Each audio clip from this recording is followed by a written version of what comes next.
혼자 있을 때 갑자기 가슴이 아프고 숨이 막혀온다면 어떻게 하시겠습니까? 많은 시니어 분들이 이런 상황에서 당황하거나 괜찮아질 거야 라고 생각하며 그냥 넘기시는 경우가 많습니다. 하지만 오늘 제가 말씀드릴 내용을 미리 알고 계신다면 상황은 완전히 달라집니다. 실제로 병원 응급실에서 근무했던 경험을 바탕으로 말씀드리면 똑같은 심장 응급 상황이라도 초기 대응을 어떻게 하느냐에 따라 결과가 천지 차이로 달라지는 것을 수없이 봤습니다. 특히 혼자 계실 때는 더욱 그렇습니다. 아무도 도와줄 사람이 없는 상황에서 내 생명을 지킬 수 있는 사람은 바로 나 자신뿐이기 때문입니다. 그래서 오늘은 혼자 있을 때, 심장 응급 상황이 발생했을 때 생명을 구할 수 있는 구체적이고 실용적인 대처법을 단계별로 말씀드리겠습니다. 이 내용은 단순한 의학 지식이 아니라 실제 현장에서 검증된 생존 전략입니다.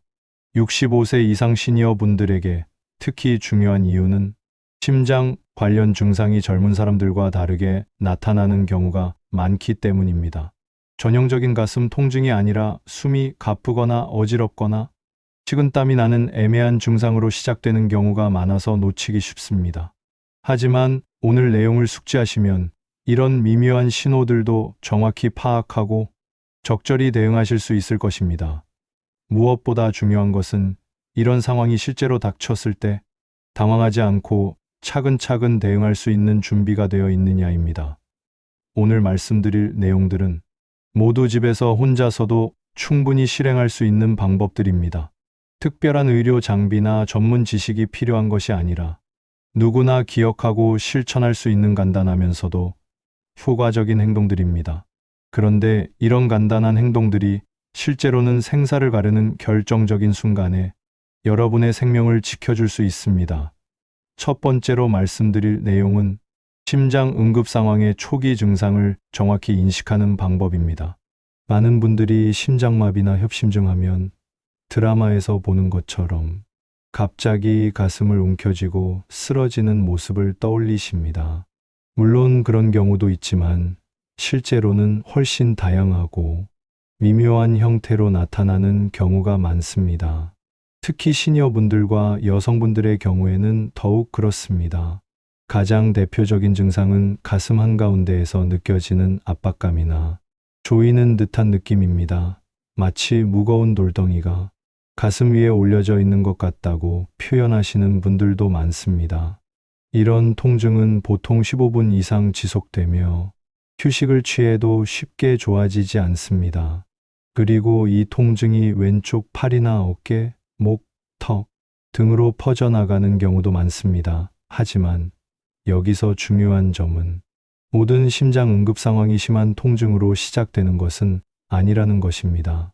때로는 소화불량 같은 느낌으로 시작되기도 하고 갑자기 숨이 가빠지거나 식은땀이 나면서 시작되기도 합니다. 특히 당뇨가 있으신 분들의 경우에는 신경 손상으로 인해 통증을 잘 못 느끼는 경우가 있어서 더욱 주의가 필요합니다. 여성분들의 경우에는 가슴 통증보다는 극도의 피로감, 메스꺼움, 어지러움, 등이나 어깨의 통증으로 나타나는 경우가 많습니다. 그래서 평상시와 다른 이상한 증상이 나타났을 때는 나이 때문이겠지 하고 넘기지 마시고 심각하게 받아들이셔야 합니다. 또 다른 중요한 신호는 갑작스러운 호흡곤란입니다. 계단을 오르거나 빨리 걸을 때가 아니라 평상시 활동이나 휴식 중에도 갑자기 숨이 차다면 이것도 심장 문제의 신호일 수 있습니다. 그리고 이런 증상들과 함께 불안감이나 죽을 것 같은 공포감이 함께 나타나는 경우도 많습니다.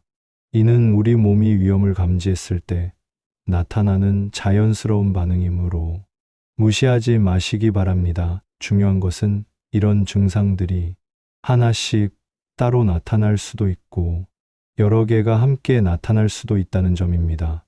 그리고 증상의 강도도 사람마다 다를 수 있습니다. 어떤 분은 극심한 통증을 호소하시지만 어떤 분은 은근한 불편감 정도로만 느끼실 수도 있습니다. 하지만 공통적인 특징은 평상시와는 확실히 다른 느낌이라는 것입니다. 몸이 보내는 이런 경고 신호를 놓치지 않으려면 평상시 자신의 몸 상태를 잘 알고 있어야 합니다. 그래서 평소 혈압이나 맥박, 호흡 상태 등을 주의 깊게 관찰해 두시는 것이 좋습니다. 또한 가족력이나 기존의 심장 질환, 당뇨, 고혈압 등의 위험 요인이 있으신 분들은 더욱 세심한 주의가 필요합니다. 이런 위험 요인이 있으신 분들은 미묘한 증상이라도 나타나면 바로 대응할 수 있도록 미리 준비를 해 두시는 것이 중요합니다. 그런데 여기서 가장 중요한 점은 증상을 정확히 인식했다면 망설이지 말고 즉시 행동에 옮기는 것입니다. 조금 더 지켜보자. 좀 쉬면 나아질 거야 라는 생각은 정말 위험합니다. 심장 응급 상황에서는 시간이 곧 생명이기 때문입니다. 증상이 의심된다면 바로 다음 단계로 넘어가셔야 합니다. 두 번째로 말씀드릴 내용은 증상을 인식한 직후 즉시 취해야 할 행동들입니다. 가장 먼저 해야 할 일은 모든 활동을 즉시 중단하는 것입니다. 걷고 계셨다면 바로 멈춰 서시고, 계단을 오르내리고 계셨다면 가장 가까운 안전한 곳에서 멈추세요.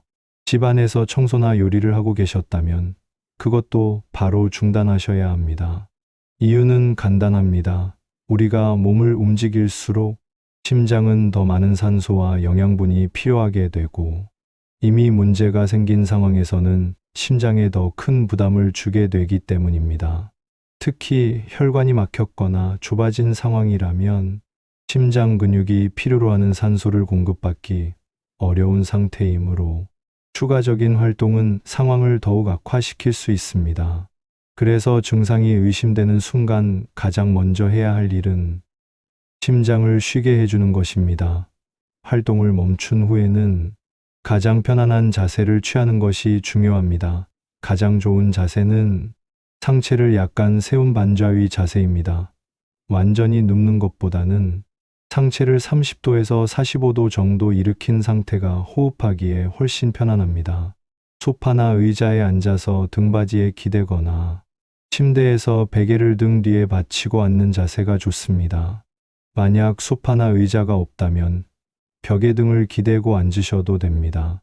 이때 무릎은 자연스럽게 구부린 상태로 두시고 무릎 아래에 쿠션이나 접은 담요를 받치시면 더욱 안정적입니다.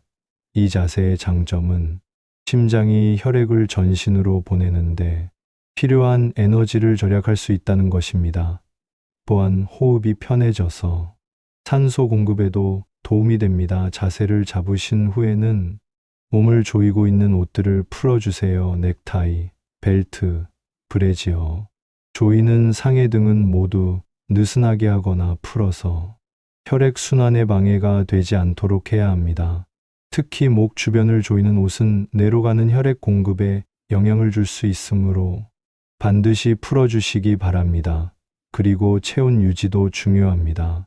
스트레스와 통증으로 인해 몸이 차갑게 식을 수 있으므로 얇은 담요나 수건으로 몸을 덮어주세요. 특히 손발 끝이 차가워지지 않도록 주의하시고 너무 춥지도 너무 덥지도 않은 적절한 온도를 유지하시는 것이 좋습니다. 이렇게 기본적인 자세와 환경을 정리하신 후에는 바로 다음 단계로 넘어가야 합니다.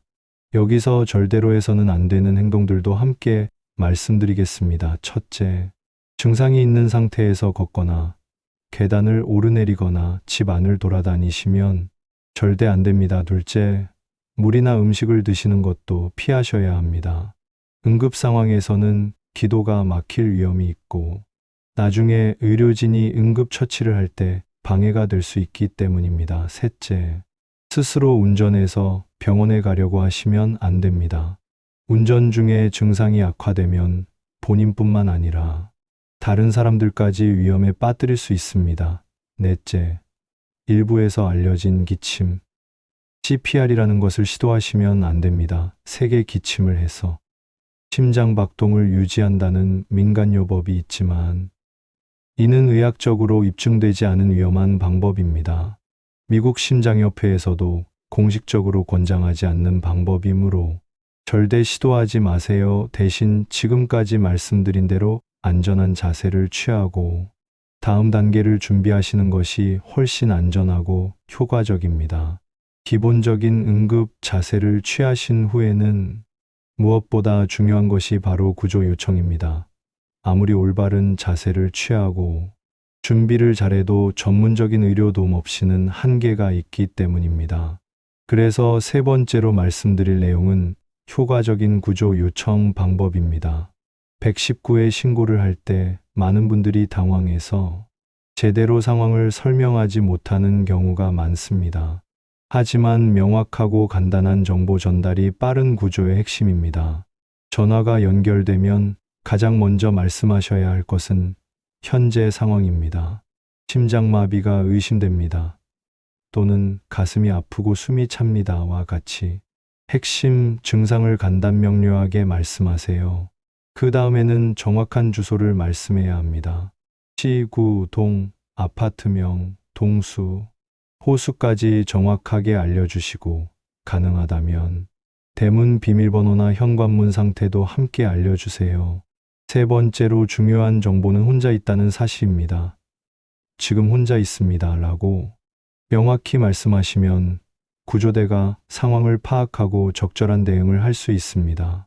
전화 통화 중에는 절대로 먼저 끊지 마시고 상담원의 지시를 끝까지 들으세요. 상담원이 추가 질문을 할 수도 있고 구조대가 도착하기 전까지 해야 할 행동들을 안내해 줄 수도 있습니다. 또한 증상이 변화하면 즉시 알려주셔야 합니다.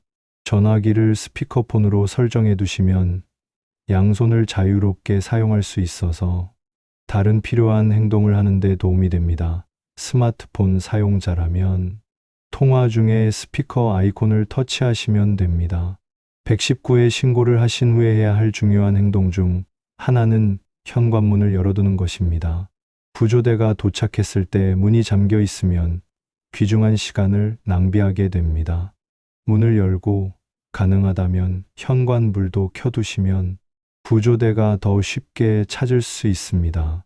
또한 평소 복용하고 계신 약물이나 의료 정보가 적힌 서류를 신발장이나 현관 테이블 위에 준비해 두시면 의료진이 상황을 파악하는데 큰 도움이 됩니다. 만약 반려동물이 있으시다면 안전한 방에 격리해 두시는 것도 필요합니다. 당황한 반려동물이 구조 활동을 방해할 수 있기 때문입니다. 아파트에 사시는 경우라면 엘리베이터 호출 버튼을 미리 눌러 두시는 것도 좋은 방법입니다. 이렇게 작은 준비들이 모여서 구조대의 신속한 접근을 가능하게 합니다. 구조 요청을 하신 후에도 방심하지 마시고 계속해서 자신의 상태를 모니터링 하셔야 합니다. 증상이 악화되거나 새로운 증상이 나타나면 즉시 119에 다시 연락해서 알려주세요. 또한 의식이 흐려지거나 말하기 어려워진다면 이것도 중요한 변화이므로 최대한 빨리 알려야 합니다. 구조 요청 과정에서 가장 중요한 것은 정확성과 신속성입니다. 당황하지 마시고 차근차근 필요한 정보를 전달하시면 됩니다. 이때 평소의 응급 연락처와 의료 정보를 정리해 두셨다면 훨씬 수월하게 대응하실 수 있습니다. 그리고 구조 요청과 함께 고려해야 할 것이 바로 약물 복용 문제입니다. 하지만 이 부분은 매우 신중하게 접근해야 합니다. 네 번째로 말씀드릴 내용은 응급 상황에서의 올바른 약물 복용법입니다.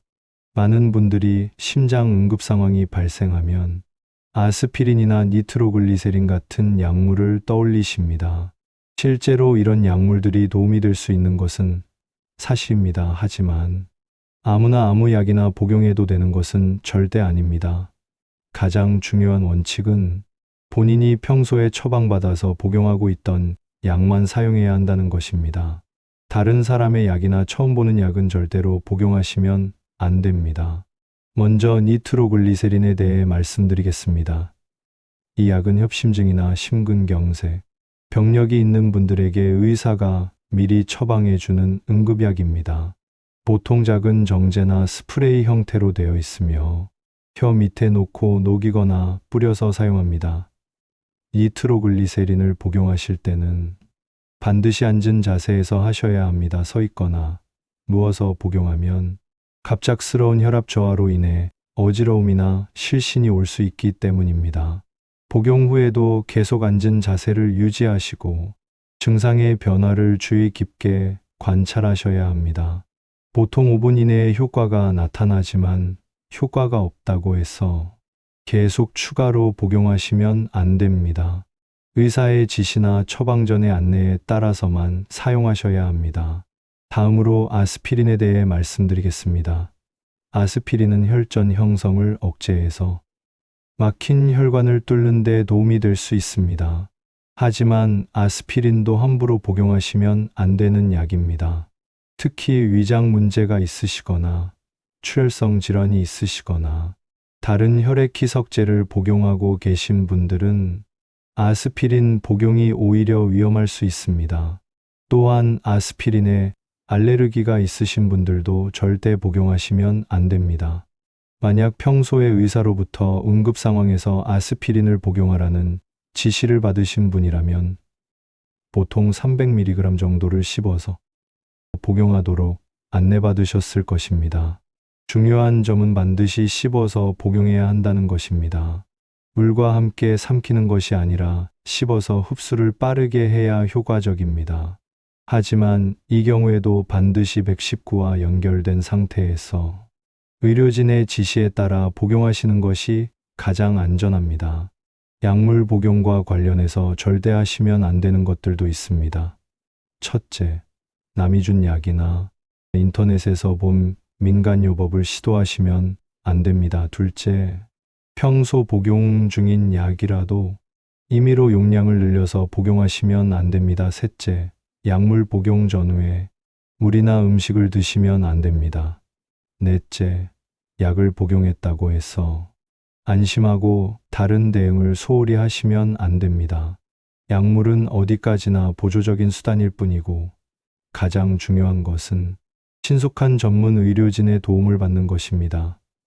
또한 약물 복용 시에는 반드시 복용 시간과 증상의 변화를 기억해 두셔야 합니다. 의료진이 도착했을 때 이런 정보를 정확하게 전달하는 것이 치료에 큰 도움이 됩니다. 평소에 심장 관련 약물을 처방받아 복용하고 계신 분들은 응급 상황에 대비해서 미리 의사와 상의해 두시는 것이 좋습니다. 언제, 어떤 상황에서, 어떤 방법으로 응급약을 사용해야 하는지 구체적으로 안내받아 두시면 실제 상황에서 당황하지 않고 대응하실 수 있습니다. 그리고 이런 약물들은 항상 쉽게 찾을 수 있는 곳에 보관해 두시고 유효기간도 정기적으로 확인하셔야 합니다. 응급약이 필요한 순간에 찾을 수 없거나 유효기간이 지났다면 아무 소용이 없기 때문입니다. 약물 복용과 관련된 준비를 마치셨다면 이제는 구조대가 도착하기 전까지의 시간을 안전하게 버티는 것이 중요합니다. 이 과정에서 올바른 호흡법과 자세 유지, 그리고 추가 안전망 구축이 필요합니다. 지금까지 응급 상황의 초기 대응에 대해 말씀드렸다면 이제부터는 구조대가 도착하기까지의 시간을 안전하게 관리하는 방법에 대해 말씀드리겠습니다. 이 시간 동안의 대응이 최종 결과에 큰 영향을 미칠 수 있기 때문에 매우 중요합니다. 먼저 호흡 조절에 대해 말씀드리겠습니다. 응급 상황에서는 누구나 불안하고 당황하게 되어 호흡이 빨라지거나 불규칙해지기 쉽습니다. 하지만 이런 상태는 심장에 더 큰 부담을 줄 수 있으므로 의식적으로 호흡을 조절하셔야 합니다. 가장 효과적인 방법은 복식 호흡입니다. 코로 천천히 숨을 들이쉬면서 배가 부풀어 오르도록 하고 입으로 길게 숨을 내쉬면서 배가 들어가도록 하세요. 들이쉴 때는 마음속으로 하나, 둘, 셋, 넷까지 세고 내쉴 때는 하나부터 6까지 세는 것이 좋습니다. 이렇게 내쉬는 시간을 들이쉬는 시간보다 길게 하면 긴장을 완화하고 심장 박동을 안정시키는 데 도움이 됩니다. 손을 배 위에 올려놓고 배의 움직임을 느끼면서 호흡하시면 더욱 효과적입니다. 이런 호흡법은 단순히 산소 공급을 원활하게 하는 것뿐만 아니라 심리적 안정에도 큰 도움이 됩니다. 불안감이 줄어들면 혈압과 심박수도 안정되어 전체적인 상태가 좋아집니다.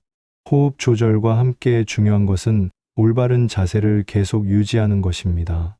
앞서 말씀드린 반자위 자세를 구조대가 도착할 때까지 계속 유지하시되 너무 경직되지 마시고 편안하게 하세요. 무릎 아래 쿠션의 위치를 조금씩 조정하거나 등받이의 각도를 미세하게 바꿔서 가장 편안한 자세를 찾으시면 됩니다. 중요한 것은 상체가 완전히 누워있지 않도록 하는 것입니다. 이 자세를 유지하는 동안 절대 해서는 안 되는 행동들이 있습니다. 첫째, 일어나서 걸어 다니거나 화장실에 가려고 하시면 안 됩니다. 화장실이 급하시더라도 참으시거나 부득이한 경우 이동식 변기나 기저귀를 사용하시는 것이 안전합니다. 둘째, 담배를 피우시면 절대 안 됩니다. 니코틴은 혈관을 수축시켜서 상황을 더욱 악화시킬 수 있습니다. 셋째, 커피나 알코올 등의 자극적인 음료도 피하셔야 합니다. 넷째, TV를 보거나 스마트폰을 사용하는 것도 가능한 한 피하시는 것이 좋습니다. 화면의 자극이나 스트레스가 될 수 있는 내용들이 상태를 악화시킬 수 있기 때문입니다. 대신 조용한 음악을 듣거나 명상을 하시는 것이 도움이 될 수 있습니다. 이 시점에서 추가적인 안전망을 구축하는 것도 중요합니다. 119에 신고를 하셨지만 가족이나 이웃에게도 상황을 알리시는 것이 좋습니다. 가장 가까운 거리에 있는 사람에게 간단하게 연락하세요. 지금 가슴이 아파서 119에 신고했습니다. 혼자 있으니까 와주실 수 있나요? 이런 식으로 간단 명료하게 상황을 전달하시면 됩니다. 이때 너무 많은 사람에게 연락하실 필요는 없습니다. 오히려 혼란을 가중시킬 수 있으니 1에 2명 정도의 신뢰할 수 있는 사람에게만 연락하세요. 특히 의료 지식이 있거나 응급 상황 대응 경험이 있는 사람이라면 더욱 좋습니다. 가족이나 이웃이 먼저 도착한다면 다음과 같은 역할을 할 수 있습니다. 구조대가 도착했을 때 상황을 설명해 줄 수 있고, 본인이 의식을 잃은 경우 심폐소생술을 시행할 수도 있습니다. 또한 병원 이송 시 필요한 서류나 개인 물품을 챙겨줄 수도 있습니다. 이런 이유로 평상시에 믿을 수 있는 이웃과 좋은 관계를 유지하시는 것이 중요합니다. 응급 상황은 언제 누구에게나 닥칠 수 있는 일이므로 서로 도울 수 있는 관계를 만들어 두시는 것이 좋습니다. 연락을 하실 때는 현관문이 열려 있다는 것과 현관 비밀번호 있는 경우도 함께 알려주세요. 그리고 본인의 현재 위치, 거실, 소파, 안방 등도 정확히 알려주시면 더욱 좋습니다. 이런 정보들이 신속한 도움을 받는데 결정적인 역할을 할 수 있습니다. 구조대를 기다리는 동안 계속해서 자신의 상태를 모니터링하는 것도 중요합니다. 통증의 강도나 위치에 변화가 있는지, 호흡이 더 어려워지지는 않는지, 의식이 흐려지지는 않는지 계속 확인하세요. 만약 상태가 악화된다면 즉시 119에 다시 연락해서 알려주셔야 합니다. 상태가 더 안 좋아졌습니다. 통증이 더 심해졌습니다. 숨쉬기가 더 어려워졌습니다. 같은 식으로 변화를 정확히 전달하세요. 반대로 상태가 조금 나아진 것 같더라도 안심하지 마시고 계속 대기하셔야 합니다. 심장 응급 상황은 증상이 왔다 갔다 할 수 있기 때문에 일시적인 호전이 완치를 의미하는 것은 아닙니다. 이 시간 동안 할 수 있는 또 다른 준비는 병원에서 필요할 수 있는 정보들을 정리하는 것입니다. 현재 복용 중인 모든 약물의 리스트, 알레르기 정보, 과거 병력, 최근 검사 결과 등을 머릿속으로 정리해 두시거나 가족에게 알려주세요. 특히 혈액희석제나 혈압약, 당뇨약 등을 복용하고 계신다면 이 정보는 응급치료에 매우 중요합니다. 만약 여력이 된다면 이런 정보들을 간단히 메모해 두시는 것도 좋습니다. 하지만 무리해서 움직이시지는 마시고 가족이나 이웃이 도착하면 그들에게 부탁하셔도 됩니다. 보험증이나 신분증도 미리 준비해 두시면 병원에서의 절차가 빨라집니다. 이런 작은 준비들이 전체적인 치료 과정을 순조롭게 만드는데 도움이 됩니다. 그리고 마지막으로 정말 중요한 준비가 하나 더 있습니다. 바로 스마트폰에 응급의료 정보를 설정해 두는 것입니다. 이는 평상시에 미리 해두어야 하는 준비이지만 응급 상황에서 생명을 구할 수 있는 결정적인 도구가 될 수 있습니다. 요즘 대부분의 스마트폰에는 잠금화면에서도 확인할 수 있는 응급의료 정보 기능이 있습니다. 이 기능을 활용하면 본인이 의식을 잃었을 때도 구조대나 의료진이 중요한 정보를 즉시 확인할 수 있습니다. 아이폰 사용자의 경우 건강 앱에서 메디컬 아이디를 설정하실 수 있습니다. 여기에 이름, 나이, 혈액형, 복용 중인 약물, 알레르기 정보, 기존 질환, 긴급 연락처 등을 입력하시면 됩니다. 설정을 완료한 후에는 반드시 잠금 화면에서 보기 옵션을 켜두셔야 합니다. 그러면 응급 상황에서 누구든지 휴대폰의 잠금을 해제하지 않고도 응급 정보를 확인할 수 있습니다. 안드로이드 사용자의 경우에는 기종에 따라 조금씩 다르지만 대부분 설정 메뉴에서 개인 안전 또는 응급 정보 항목을 찾으실 수 있습니다. 삼성 갤럭시의 경우에는 안전 및 비상 메뉴에서 설정하실 수 있습니다. 여기에도 마찬가지로 의료 정보와 긴급 연락처를 입력하시고 잠금 화면에서 표시되도록 설정하시면 됩니다. 이렇게 설정해 두시면 구조대원들이 현장에 도착했을 때 즉시 다음과 같은 정보들을 확인할 수 있습니다. 환자의 기본 정보, 기존 질환과 복용 약물, 알레르기 반응 정보, 가족이나 주치의 연락처 등입니다. 특히 의식을 잃은 상태에서는 이런 정보를 직접 전달할 수 없으므로 스마트폰의 응급 정보가 유일한 의사소통 수단이 될 수 있습니다. 혈액형 정보는 수혈이 필요한 상황에서 중요하고 복용 약물 정보는 약물 상호작용을 피하는데 필수적입니다.